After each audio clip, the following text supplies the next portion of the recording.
When it comes to genetics and the management in epilepsy, we're already beginning to see inroads made into specific populations in our epilepsy clinics. So the use of epilepsy panels in Glasgow, in particular in Scotland, has allowed us to identify a distinct cause of epilepsy in our patients with early onset epilepsy or those with an associated learning disability.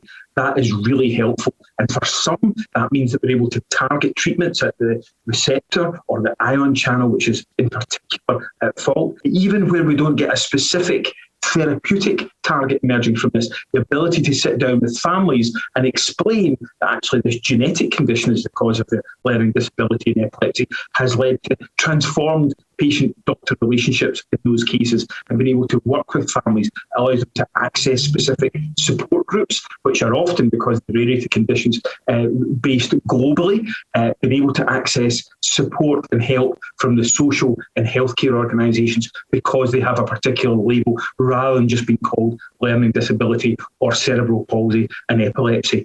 So we're already seeing the advantages of screening for dozens, sometimes hundreds of genes at a time. What's going to be really interesting over the next few years will be once whole genome sequencing comes in as a routine and whole exome sequencing comes in.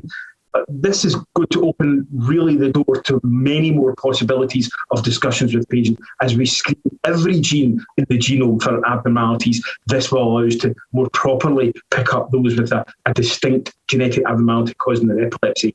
It will not come without cost, and it will not come without problems. There will be ethical and difficult discussions to have with patients when we pick up genetic abnormalities, perhaps entirely unrelated to the epilepsy.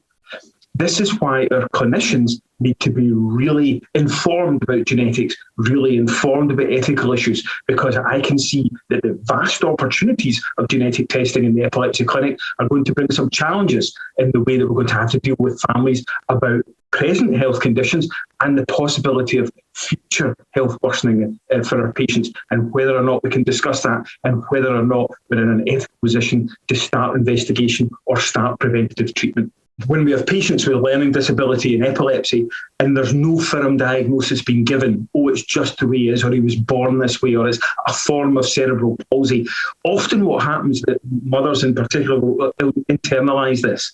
That must have been my fault. That was the time when he fell when he was a year old. That was the time when I didn't access treatment quickly enough when he had a cold when he was 1.5, or that was that time when I was unwell or I had a viral infection when I was pregnant. So often patients will ascribe perfectly routine and incidental aspects of their life and attribute that as a cause of their learning disability and the epilepsy, and being able to discuss that properly and explain to the mothers and the families that it wasn't their fault and actually this was an entirely unpreventable illness and condition can be really helpful.